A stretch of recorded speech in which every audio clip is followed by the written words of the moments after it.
as dit gloire au Saint-Esprit. Alléluia. Tu m'as dit gloire à Dieu le Père. Oui, gloire soit à Jésus-Christ. Notre Sauveur, notre frère. Oui, son immense charité. Son immense charité. Dieu a perdu. Oui, son immense charité. Son immense charité. Dieu a perpétuité. Oui, son immense charité. Dieu a perpétuité. Son immense charité. Son immense charité. Dieu a perpétuité.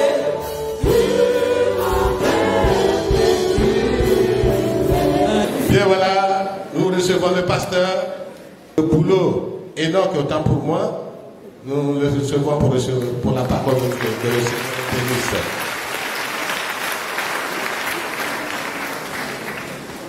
Alléluia. Gloire au Seigneur Jésus. Je déborde de joie pour l'accueil dont nous avons été bénéficiaires. Alors que le Seigneur bénisse son Église. Je ne saurais remercier le docteur Dao,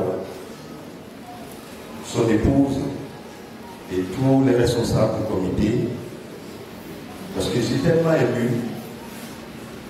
Après mon premier passage, ma prière était que, avant qu'on me revienne, que nous puissions donc nous retrouver de l'autre côté.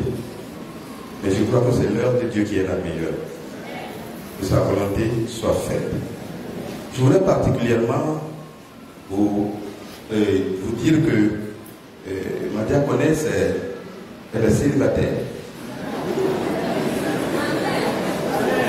Et la Côte d'Ivoire a tellement fait pour moi que je ne sais quoi faire.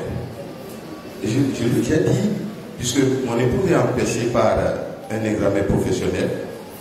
Elle voudrait bien sûr être là, mais tout ce que Dieu fait est bon. J'ai entendu une vedette dire à une demoiselle, demoiselle, arrête-toi, parce que tu as mon cœur dans ton sac à main. Alors, je voudrais qu'un charmant garçon de cette église, ou bien de la Côte d'Ivoire, puisse m'appeler pour dire, ta diaconesse a mon cœur dans son sac à main. Alléluia. Là, je reviendrai en force pour prendre la dot. Merci. Voilà, je ne sais quoi dire.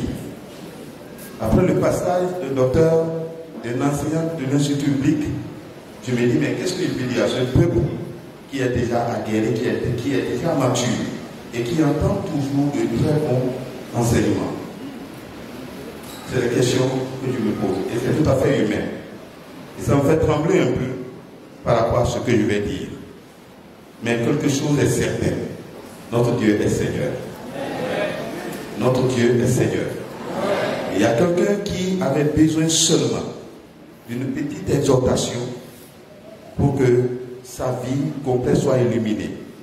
Peut-être que c'est l'occasion et que le nom de Dieu soit glorifié. Alléluia. Et je voulais appuyer sur ce que mon prêtre, le doyen Tao, disait tout à l'heure. Mon fils, je l'ai appelé Emma, le chef d'orchestre, l'un des chefs d'orchestre, lorsque David a reformé sa troupe. Et j'étais en ce moment au centre du Bénin. Et ce jour, je me souviens, je ne l'avais pas encore eu, c'est tout juste après mon mariage. Je disais que ma maison sera une chorale. Nous allons former une chorale de notre maison. Et donc, j'ai commencé par aligner, je dis, le chef d'orchestre, le fils sera un chef d'orchestre. Effectivement, Emmanuel est arrivé. Il est très, très, très amoureux des louanges. Il est dans l'église universitaire de la ville, la troisième ville du Bénin, Bamako. Et précisément l'église d'Arafat, où actuellement, à cause de lui, ceux qui ne me connaissent pas m'appellent pour dire ton fils est une bénédiction pour l'église. Donc, c'était tout juste pour dire que les noms que nous donnons, faisons beaucoup attention. Ces noms ont une influence, soit négative ou positive. Que le Seigneur bénisse la parole de son serviteur. Amen. Je voudrais demander au théâtre Yubiou de bien vouloir nous donner la prière d'introduction. Son nom, je l'ai gardé tellement qu'il est très bon à prononcer. Et je l'ai gardé plus que les autres noms. Merci beaucoup.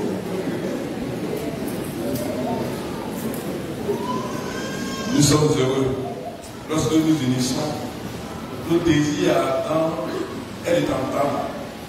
Et chaque fois lorsque nous unissons, il choisit un nom. Je le disais tout à l'heure, depuis la fondation de ce monde, tu avais choisi pour nous parler de lui. Nous voulons t'entendre. Nous te prions que ta bonne main soit sur lui. Merci de lui donner cette dissolution du cœur, de transmettre avec joie, avec fidélité, avec confiance, avec assurance, ce que tu auras mis sur son cœur. Bénis ce moment, qui soit le cœur de chacun, de recevoir cette parole, la garder et la pratiquer. Bénis sois-tu, parce que tu nous assistes, au nom de Jésus.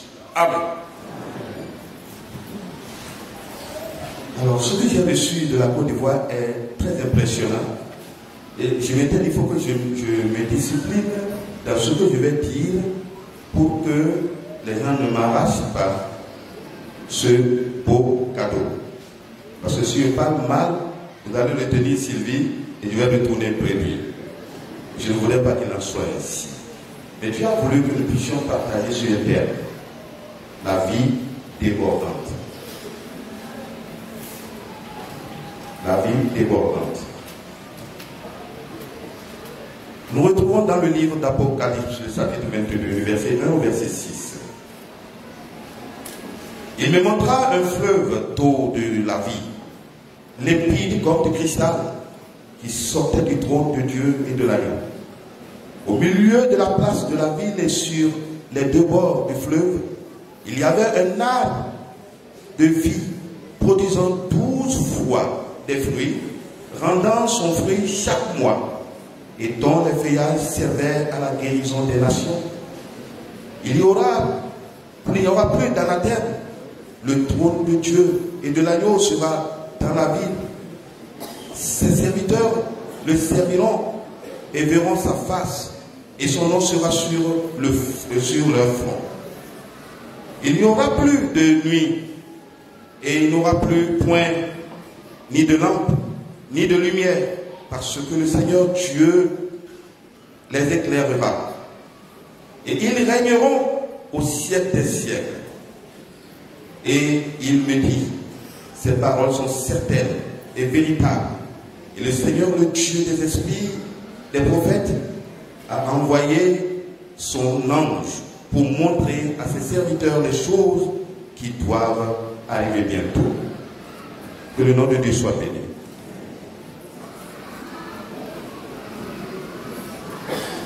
Je vais demander à certains lecteurs, pour que nous ne perdons pas de temps, de préparer Jean le chapitre 10, le verset 17 au verset 18. Jean 10, 17 à 18. Galates chapitre 2, le verset 20. Galates 2, 20. 1 Pierre 2, du 9. 9, pardon. 1 Pierre 2, 9. Cantique des Cantiques 4, 8. 1 Pierre 2, 9. Cantique 4, 8. Merci beaucoup pour votre attention. Alors, il nous est ressorti ici quelque chose que je vais exprimer dans un petit chœur que j'aime beaucoup. Il est un fleuve coulant du cœur de Dieu. C'est un grand fleuve d'un amour merveilleux. Je vais y boire son amour me remplit et sa victoire m'anime de l'esprit. Amen. Et qu'il en soit vraiment ainsi. Je ne vais pas l'oublier, mon épouse demande de vous saluer au nom de Jésus-Christ. Et un serviteur de Dieu m'a envoyé un message. Ce matin, il a demandé à ce que je partage ce message pour dire que le Seigneur est amour, qu'il est merveilleux et qu'il apporte la guérison. Une jeune fille bossue persévérait dans une église. Elle a dû rencontrer un jeune homme qui pratiquement, je n'aime plus utiliser ce nom depuis que j'ai vu la main puissante du Seigneur agir dans ma vie, dans la vie de ma famille. Dire je suis pauvre, je n'aime pas, je n'ai rien, c'est des expressions que je veux complètement éradiquer de ma vie. Alors, permettez-moi de l'utiliser. Ce jeune homme pratiquement n'avait rien. Bon, puisqu'il n'a rien, alors il doit se marier à celle qui est rejetée par les autres qui ont quelque chose, n'est-ce pas? Alors, il a accepté cette sœur. Et les gens se sont tellement moqués. Mais avec de belles filles qui sont dans cette église. Alors c'est une bossue que toi tu veux marier. Cette déclaration, je l'aime. Je l'aime. Je l'aime. Et rien ne peut m'empêcher de me marier à elle. Alors le mariage c'est réalisé. Ils ont eu une fille.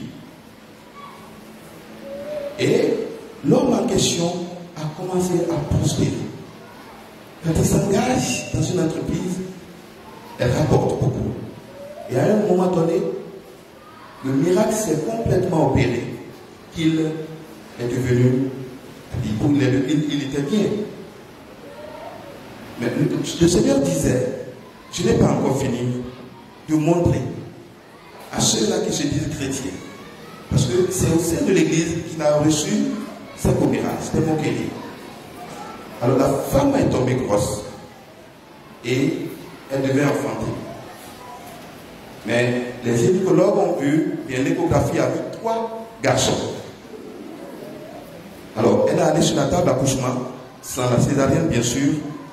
Le premier sort, le deuxième sort, le troisième sort. Elle voulait donc se relever quand le docteur a dit semble qu'il y a un quatrième. Mais à la grande surprise, puisque comme c'était 3, il fallait qu'elle soit assistée par un docteur, gynécologue bien sûr. Alors, le quatrième qui venait, c'était un troc. Le truc qu'on ne comprenait pas, c'était bien gros, comme un enfant. Mais à la grande surprise du docteur, il a constaté que la bosse n'était plus. C'est elle qui est sortie. Alors, et la dame s'est relevée et il n'y avait plus la bosse. Alléluia. Jésus est vivant, n'est-ce pas?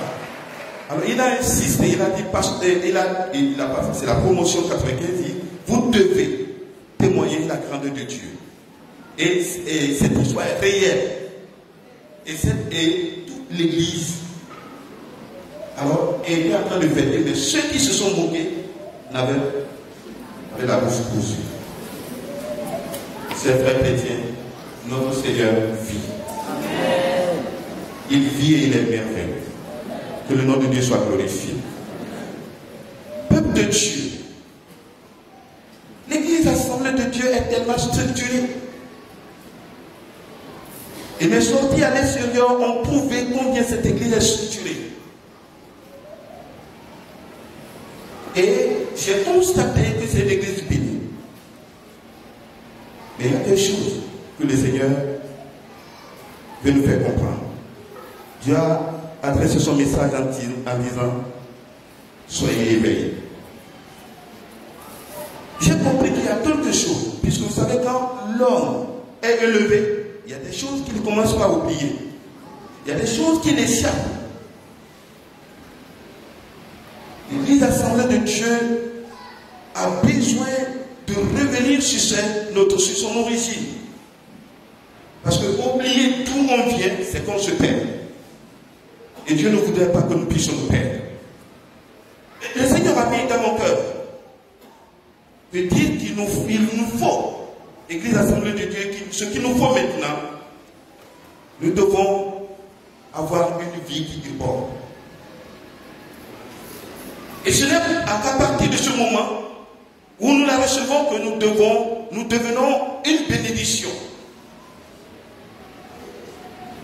Alors vous allez dire, mais qu'est-ce que ce homme veut dire? Qu'est-ce que cette vie débordante? Ce n'est pas un débordement de sentiments, ni de joie, ni de paroles, mais c'est un débordement de vie. Nous avons rencontré des chrétiens toujours pleurnichants. Je vais à l'église, mais je ne comprends rien. Des foyers qui sont en difficulté. Nous allons à l'église tout le temps. Nous faisons ce qu'il faut. Mais rien ne change. Alors des enfants et leurs mamans, parce que c'est souvent un groupe très, très dur, qui se plaignent du papa. Mais je voudrais nous demander à nous exercer, à fouiller, à savoir. Parce que j'ai rencontré un papa, comme le doyen l'a dit ce matin, qui n'était pas exemplaire. Et il fut un homme de Dieu seulement qui n'a pas continué. Il a été arrêté pour une faute. Vous savez, l'Assemblée de Dieu ne pardonne pas là-dessus. Mais il est devenu, permettez-moi de le dire, si je n'ai pas m'exprimer, il est devenu le diable pour la famille. Et après une prêche, semaine passée, la femme s'est approchée pour dire, bon, pasteur, c'est le moment de vous dire que je finirai ma partie. Il est déjà grand-papa. Mais sa vie devient de plus en plus dangereuse pour notre épanouissement spirituel. Et quand vous vous engagez à faire quoi que ce soit, pour la gloire de Dieu, il est farouchement contre vous. Ce problème m'attend. Et nous devons le régler. Mais il y a un problème. Il y a un pour qu'il y a un problème. Il va à l'église, c'est vrai. Il croit en Dieu. Mais sa vie demeure une vie d'orgueil et d'égoïsme. Ce qui est dangereux. Ce qui va gangréner, n'est-ce pas, tout ce que nous avons comme dispositif dans le but d'épanouir le peuple de Dieu dans l'église des assemblées de Dieu. Tout ce n'est pas un débordement de sentiments, ni de joie, ni de paroles, mais c'est un débordement de vie. C'est la vie pour les autres. C'est la vie pour les autres. Chaque père de famille doit pouvoir se dire, je dois vivre pour les autres. Et nous avons reçu cela de Jésus-Christ. Il a vécu sur terre pour nous. Il a accepté de descendre, quitter sa gloire pour nous. Et à un certain niveau, nous avons l'obligation, puisque nous sommes les chefs des foyers et nous sommes également les chefs spirituels des foyers. Si nous manquons, n'est-ce pas, la vie d'avoir une vie débordante, les enfants seront tellement aigris, les femmes seront aigries, et ce qui est sûr, la maison va mal marcher. Alors je nous invite à prendre note. Vivre et donner vont ensemble, comme la respiration et l'expiration dans nos poumons. Si nous voulons comprendre ce qu'est une vie qui déborde, il nous faut contempler la vie de l'agneau. C'est lorsqu'il la donna sur la croix que sa vie fut débordante au plus haut degré. Sa naissance fut une bénédiction. La fête de Noël, je crois que c'est pour commémorer sa naissance. C'est ce que nous disons. Et depuis le jour de sa naissance, alors il y avait tellement de joie. Mais elle n'apporta vie et salut qu'au moment où il la livra à la mort. Alléluia. Puisque la mort de Jésus t'a communiqué la vie. Et si aujourd'hui, je me tiens devant vous, nous ne pouvons pas du tout oublier que c'est grâce au Seigneur Jésus. Alléluia. Et le doyen l'a dit tout à l'heure. Si nous sommes ensemble ici, c'est par grâce de ce Seigneur. Alors nous allons voir ce qui s'est passé avec les apôtres qui étaient préparés par le Seigneur. Vous n'êtes pas sans savoir qu'ils vivaient, ils étaient avec le Seigneur Jésus-Christ. Ils ont prêché, ils ont opéré des miracles. Mais quand le Seigneur devait être enlevé, alors les promesses étaient faites. À l'instant de Pierre qui disait, mais tous les autres peuvent t'abandonner, mais pas moi. Mais qu'est-ce qui s'est passé à la fin? Il a renié son Seigneur 3 fois. Vous le savez très bien sûr. Ces disciples, au nom qu'ils étaient, possédaient bien auparavant la vie et la puissance. Ils avaient guéri les malades. Ils avaient chassé les démons. Ils avaient prêché la parole de Dieu. Mais il est une puissance qu'ils ne possédaient pas. Celle de donner leur vie. Et c'est pourquoi Pierre, voulant conserver sa vie, avait renié de faire partie donc des disciples du Seigneur Jésus-Christ. Nous pouvons voir cela dans Jean, le chapitre 10, du verset 27 au verset 18. Alors pour ceux, oui. Verset 17. Je le répète, parce que je donne ma vie afin de la réclamer. Personne ne me l'offre, mais je la donne de moi-même. J'ai le pouvoir de la donner et j'ai le pouvoir de la réclamer. Tel est l'ordre que j'ai reçu de mon Père. Amen. Donc il a reçu ce ordre et il a exécuté. Alors les apôtres ont reçu cette puissance à la Pentecôte. Dès lors, ils ne considéraient plus leur vie comme précieuse. C'est dans cela que consistait avant tout pour eux le revêtement de l'esprit. C'était la vie débordante. Oui. Jusqu'ici, il y a une malcompréhension pour ce qui est d'être revêtu de la puissance du Saint-Esprit. Quand des gens déclarent avoir été revêtus de la puissance du Saint-Esprit et sont là, et parfois même ne mettent pas pied à l'église pendant longtemps, et ne peuvent même pas ouvrir la bouche pour témoigner de la grandeur de Dieu, permettez-moi, je ne suis pas Dieu, mais moi je mets en doute la réalité d'être rempli du Saint-Esprit. Parce que c'est un outil nécessaire qui nous donne de révolutionner notre temps. Et permettez-moi, nous n'avons pas occulté la vérité. La force spirituelle avec laquelle l'Église assemblée de Dieu s'est fait valoir dans le monde, s'il y avait un instrument qui pouvait mesurer cette force, je ne sais pas. Et je suis sûr que, étant enfant de Dieu et rempli de la lumière de Dieu, nous pouvons nous dire une vérité en face. C'est qu'il y a réduction considérable. Il y a réduction considérable. Et je ne le dis pas parce qu'il faut le dire. Nous irons consulter l'histoire. Parce que d'autres ont été revêtus de cette puissance et ils ont manifesté une vie débordante. Moïse avait reçu cette vie débordante. Lorsque sa soeur a mis en cause bien sûr son appel particulier que Dieu lui avait adressé pour conduire les enfants d'Israël de l'Égypte vers Canaan. Elle avait tout dit de lui. Elle fut frappée par la lettre, vous le savez. Mais qu'est-ce que Moïse a fait?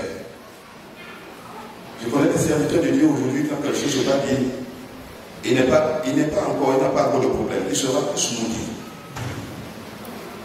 Il y a des chrétiens qui disent, ah, il ne faut pas faire ceci au pasteur parce qu'il va vous maudire. Je ne sais pas si c'est des pasteurs que Dieu m'en épare. Parce que c'est une grâce que je me tiens devant vous. Je n'ai aucun mérite. Et si Dieu me permet d'être avec vous, c'est simplement, il fait de moi un berger. Et là, jouer le rôle de mon berger, et le rôle de berger que je suis. Et le berger donne sa vie pour ses brebis. Alléluia. Si sa vie déborde, il doit la donner pour ses brebis. Mais il ne doit pas mentir. Il a l'obligation de payer. Amen. Moïse n'a pas fait pareil. Qu'est-ce qu'il a fait? Il a crié à l'Éternel. Il a crié en disant que Dieu puisse guérir sa soeur.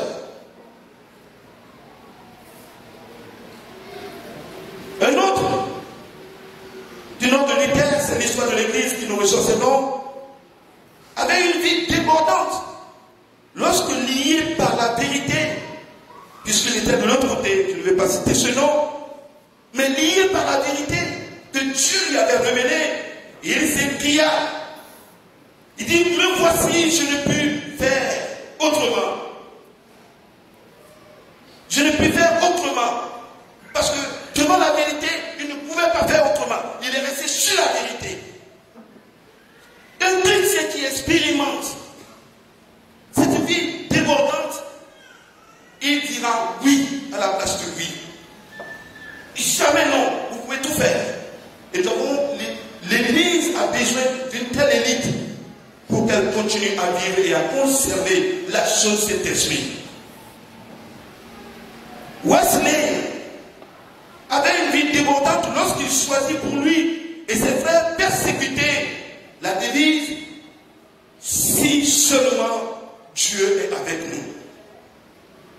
Si seulement Dieu est avec nous. Il aurait pu chercher à se cacher. Mais il avait confiance.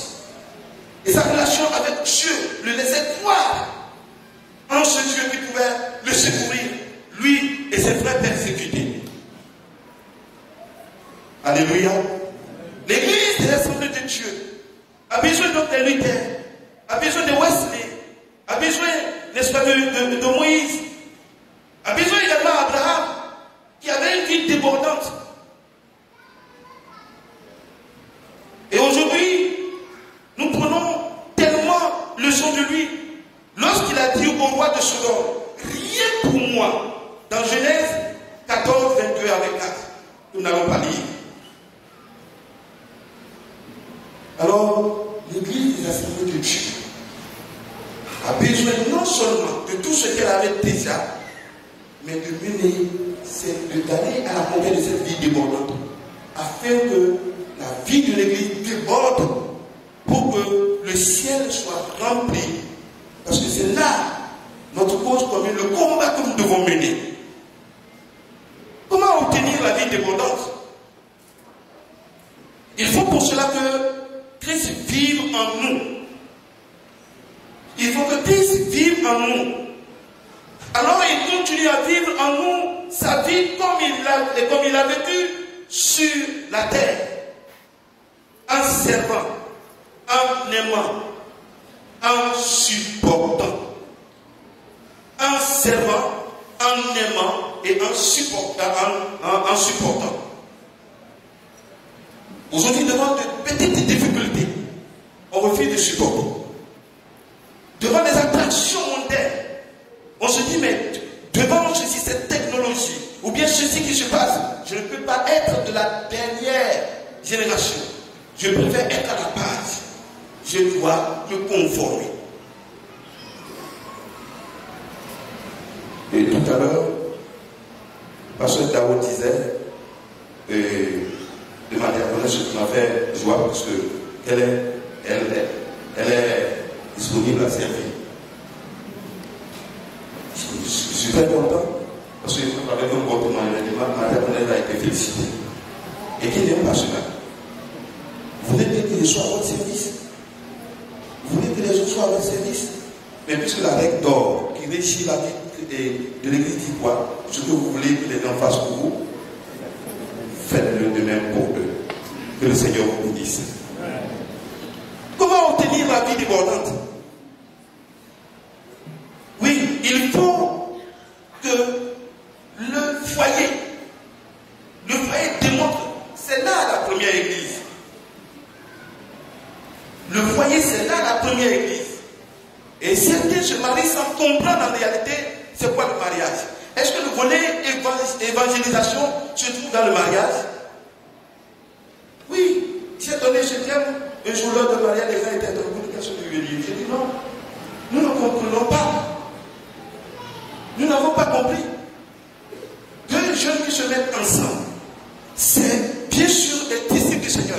Quand ils se mettent ensemble, leur flamme doit être plus forte. Et autour d'eux, les gens doivent sentir qu'il y a deux disciples qui se sont mis ensemble. Le témoignage doit être un témoignage poignant, doit sceller. La lumière doit luire afin que l'obscurité qui est autour d'eux et qui a été dissipée par la lumière, que d'autres sachent que ces jeunes ne sont pas n'importe quel jeune. Cette union n'est pas n'importe quelle union, mais c'est une union pour pouvoir sceller la tranquillité du diable dans le quartier. Non, on se réunit, bon, elle est belle, elle est ici, et 2 jours après, on se réveille, on se loge, et quand on sort, quand on se rencontre, les gens ne sentent rien, on dit, mais il paraît qu'ils sont chrétiens.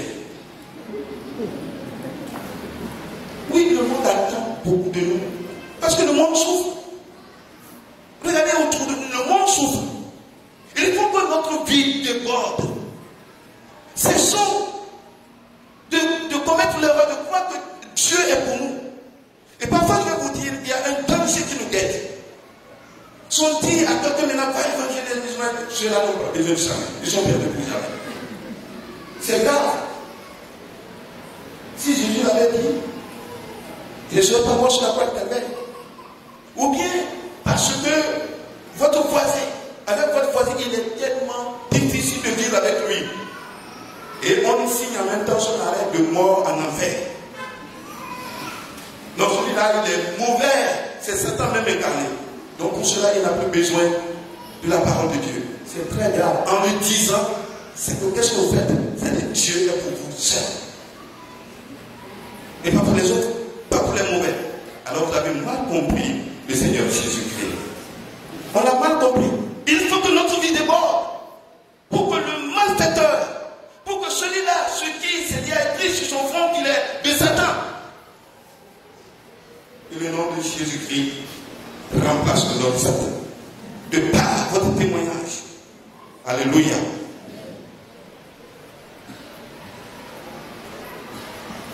Comment pourrons-nous autrement continuer à vivre sa vie?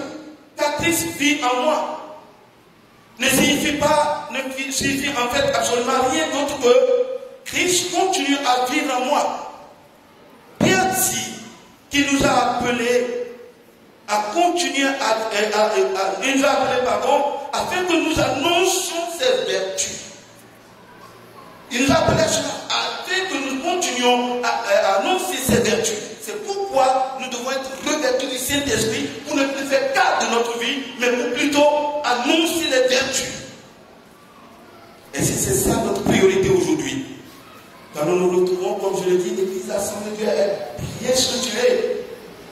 Et quand même, nous avons des hommes de dehors, des autorités quantités, mais cette église, elle est bien organisée. Les gens apprécient tellement. Mais il faut que quelqu'un nous apprécie, puisque ce n'est pas l'appréciation du monde qui compte. Est-ce que Jésus-Christ apprécie? Est-ce que Jésus-Christ l'apprécie? Alors, 1 Pierre 2, le verset 9.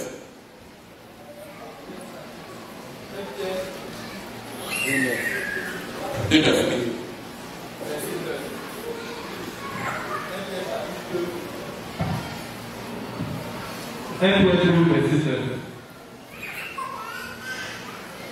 La Bible dit, vous au contraire, vous êtes une race élue, un sacerdoce royal, une nation sainte, un peuple acquis, afin que vous annonciez les vertus de celui qui vous a appelé des ténèbres à son admirable lumière. n'était pas un peuple et qui maintenant est le peuple de Dieu. Vous qui n'avez pas obtenu miséricorde et qui maintenant avez obtenu miséricorde. Merci, c'est bon. Je ne vous ai pas entendu faire de bruit. Vous êtes un peuple, une nation sainte, vous n'avez pas fait de bruit. Est-ce que ça ne s'agit pas de nous? Mais c'est d'autres personnes. Alléluia. Alléluia. Mais c'est de nous.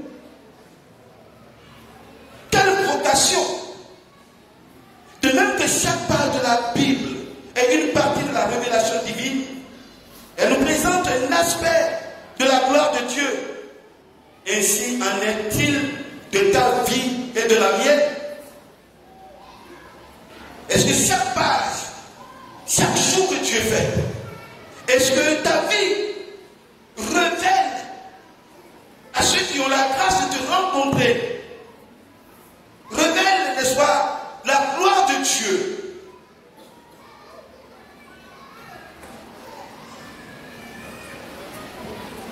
Avons-nous montré à notre entourage les vertus de l'agneau? Oh, nous avons tous abandonné le chemin de l'agneau. Comme la fiancée du cantique, des cantiques. Nous avons laissé notre Seigneur marcher dans la vallée de l'humilité et de la pauvreté. Tandis que nous marchions fièrement, drapés dans notre orgueil et notre dignité. Nous l'avons célébré comme l'agneau immolé, mais nous sommes demeurés dans notre égoïsme et notre satisfaction propre. L'époux, cependant, veut avoir son épouse à ses côtés. Amen. C'est pourquoi il s'écrit: descends. Descends. Il ne peut monter jusqu'à nous. Il faut que nous descendions vers lui. Jacob, comme vous le connaissez, avec tout ce qu'il faisait. Bon, lui se croyait déjà enfant de Dieu, du peuple de Dieu, c'est normal. Mais voilà la bagaille dans laquelle il vivait.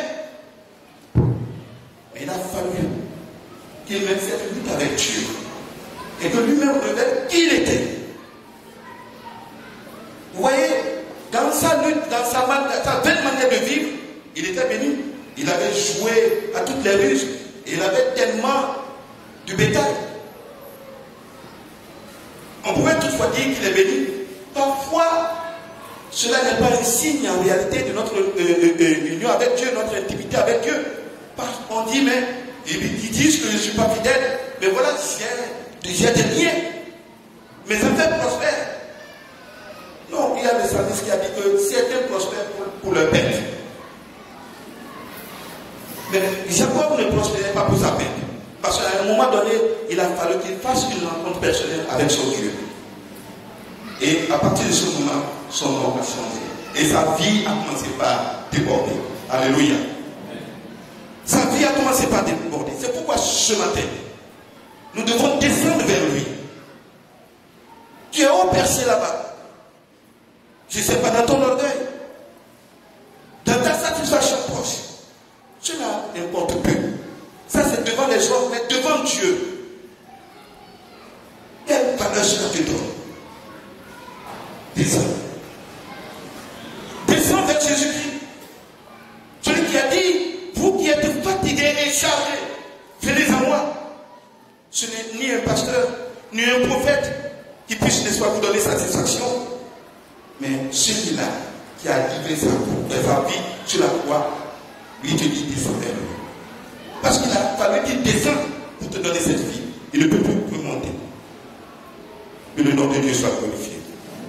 Il est écrit de Jésus-Christ qui s'est dit de lui-même. Philippiens 2, le verset 7.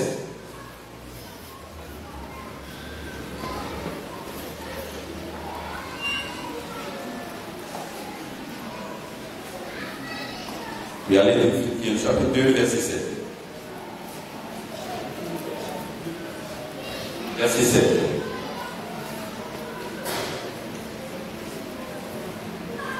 Philippiens chapitre 2, verset 7. La parole de Dieu nous dit: mais s'est dépouillé lui-même, en prenant une forme de serviteur, en devenant semblable aux hommes et ayant paru comme un simple homme. Il s'est humilié lui-même, se rendant obéissant jusqu'à la mort, même jusqu'à la mort de la croix. C'est pourquoi aussi Dieu l'a souverainement élevé et lui a donné le nom qui est au-dessus de tout nom. Alléluia. Afin qu'au nom de Jésus, tout genou fléchisse dans les cieux, sur la terre et sous la terre. Et que toute langue confesse que Jésus-Christ est Seigneur, à la gloire de Dieu le Père. Merci beaucoup. Que le Seigneur te bénisse. Alléluia. Il est dit de Jésus qui s'est vidé lui-même. Lorsque tu te donnes à lui, il te vide aussi. Lorsque tu te donnes à Jésus, il doit te vider. Puisque le contenu en toi, avant que tu ne viennes à lui, ne lui permet pas d'être ensemble avec toi. Cette condition est tout à fait irréversible. Il faut qu'il te vide. Un abreuvoir plein peut être bien plein d'eau, mais il ne sert à rien du tout, au parterre desséché, lorsque le jardinier ou bien le fermier, jusqu'à ce que le jardinier ou bien le fermier le prenne en main et le vide. C'est là ce que Jésus-Christ fait de nous. Lorsque nous nous donnons à lui, il dit: je donne ma vie pour le monde, Jean 6:33. Et lorsque nous lui donnons notre vie, il en fait ce qu'il a fait de la sienne. Ce passage est obligatoire. Si on n'a pas pris par là, et on se voit de l'autre côté, c'est qu'on est rentré dans la bergerie, pas une autre issue, et on n'est plus digne d'être appelé enfant de Dieu, mais c'est la Bible qui le dit, on a comme nom voleur. Il nous faut prendre par l'issue normale.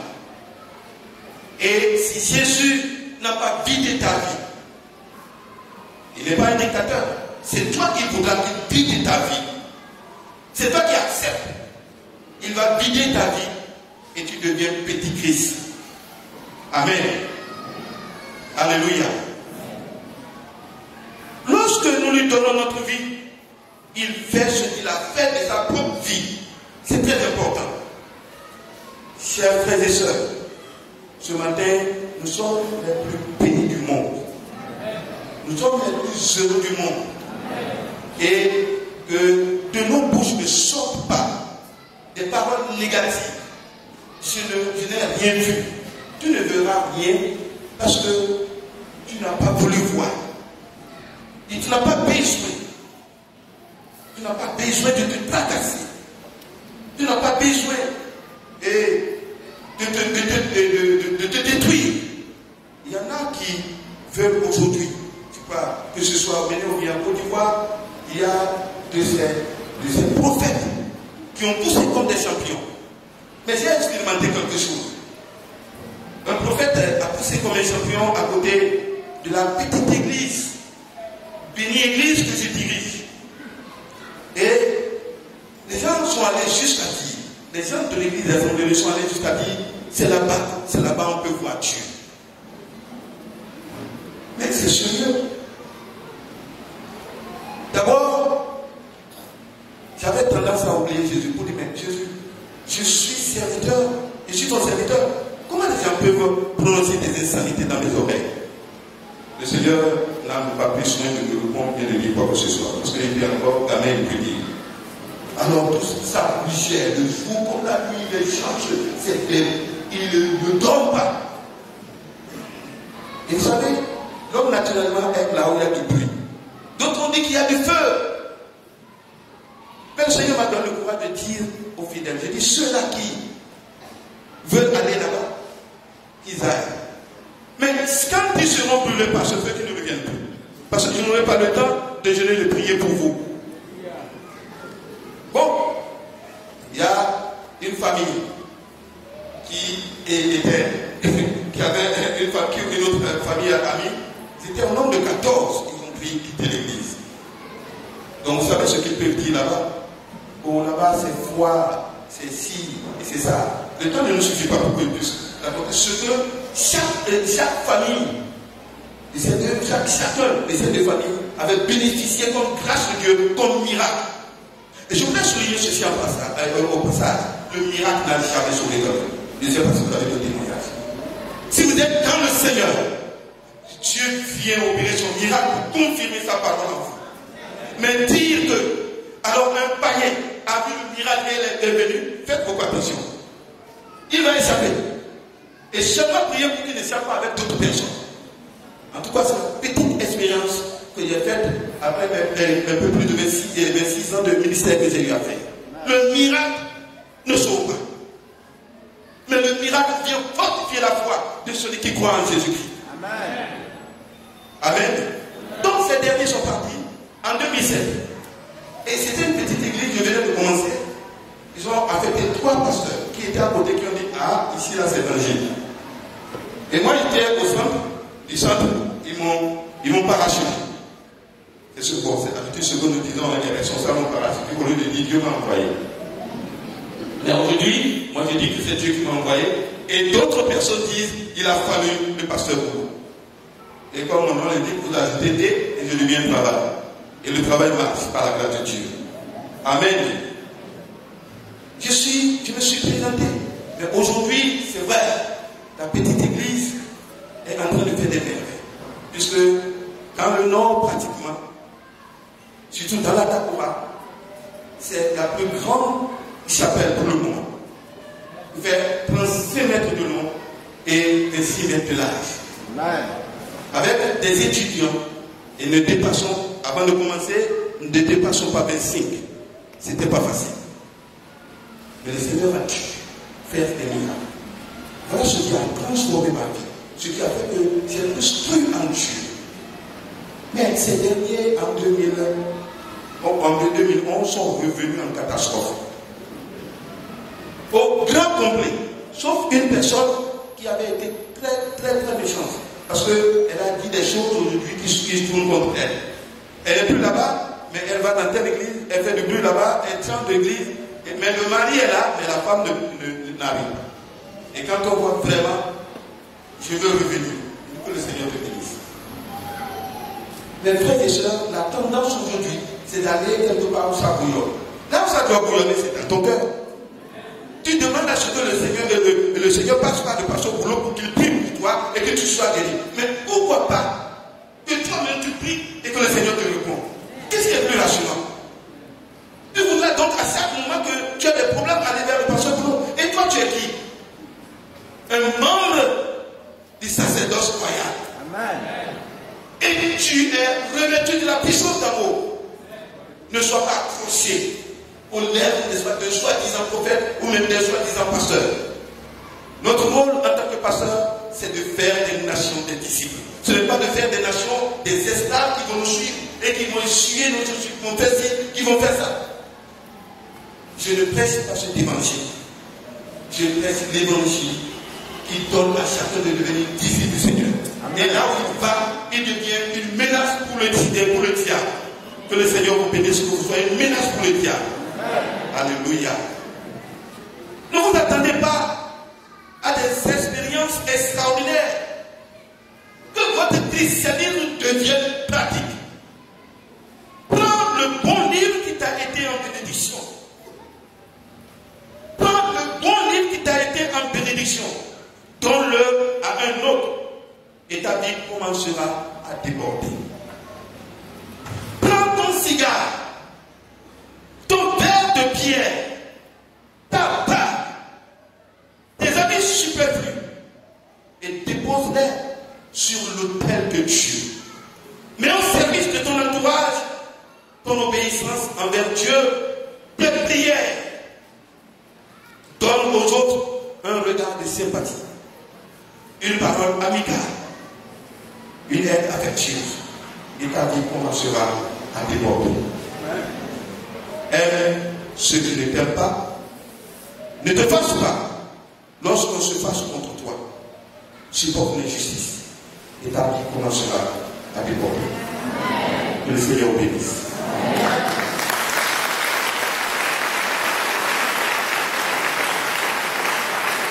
Alléluia. Alléluia. Je voudrais dire que nous entrons dans une période assez sensible. Une période assez importante pour l'Église de Port-Bouillon. Souvenez-vous, quand nous avons fait la prière pour entrer dans le deuxième semestre, nous avons dit qu'il y a des défis au plan général. Nous prenons par exemple les défis de fin d'année, pour lesquels nous devons déjà prier, parce que le deuxième semestre, la fin d'année se situe dans le deuxième semestre. Et nous avons dit, pour vous deux, notre défi particulier, c'est l'inauguration. Alors, pour arriver à là, regardez, quand on parle du nouveau temps, quand vous jetez les yeux, vous regardez par les fenêtres, avec un coup d'œil, vous voyez le temps. Vous sortez, vous faites un pas, vous voyez le temps. Mais pour arriver là-bas, c'est un grand parcours. Alléluia. Au plan spirituel, la distance, elle est assez longue. Et c'est pourquoi, dès l'annonce de cette date de dédicace, nous disons que pour vous deux, nous rentrons dans ce que nous avons appelé l'heure de la traversée. Dis à ton frère, l'heure de la traversée. Dis-lui, moi je vais traverser. Est-ce que toi tu vas traverser? Vous quittez ici pour aller là-bas. C'est l'heure de la traversée. Et ça ne se fait pas facilement. Ce n'est pas tout le monde qui traverse. Est-ce que vous êtes là? Ah, nous, notre souhait, c'est que nous tous, on puisse traverser. Et c'est pourquoi nous avons besoin de nous préparer. Nous avons besoin de nous préparer spirituellement. Alors, nous avons mis sur pied un programme de prière. Nous avons dit à partir de maintenant, tous les vendredis, il y a mini-veillée. Mini-veillée pour nous préparer. Et le thème, c'est l'heure de la traversée. Vous lisez Josué chapitre 3. Vous lisez tout le livre de Josué, et surtout le chapitre 3, l'heure de la traversée. Et pour que ce soit un peu plus relax, si on dit mini-veillée, tous les chrétiens, on vient tous les vendredis pour faire mini-veillée, ça va être difficile. Alors nous avons organisé ça en groupe, en département, certains départements, groupes que nous avons ciblés. Nous avons les bâtisseurs, le comité de dédicace, le comité bercériel, le groupe de prière de la construction, le groupe de prière de l'église, écoutez très bien, le conseil de l'église, AOC, choc, jeunesse.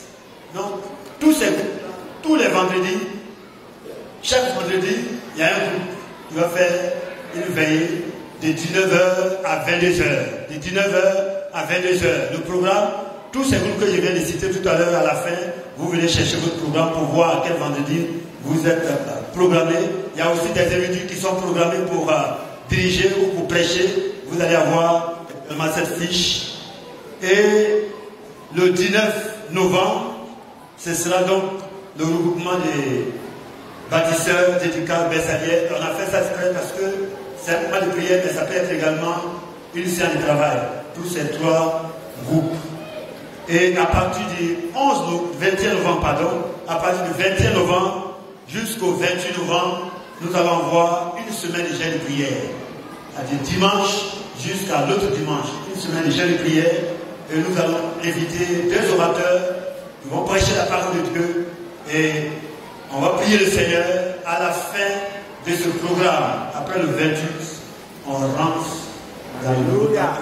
Parce qu'on sera préparé spirituellement, physiquement, moralement pour traverser et aller dans le nouveau temps. On ne va pas aller, excusez-moi, avec nos mêmes comportements. Le pasteur disait tout à l'heure en parlant, il disait, ne gardez pas le crédit de Dieu pour aller là-bas. Je reviens dessus pour dire, s'il vous plaît, avant le 11, on va voir ce programme de prière. Si tu dois encore de l'argent, il faut prier pour que tu ne rentres pas là-bas avec le crédit. Là. Parce que quand on va arriver, imaginez un peu, je suis en train de vivre déjà le premier culte.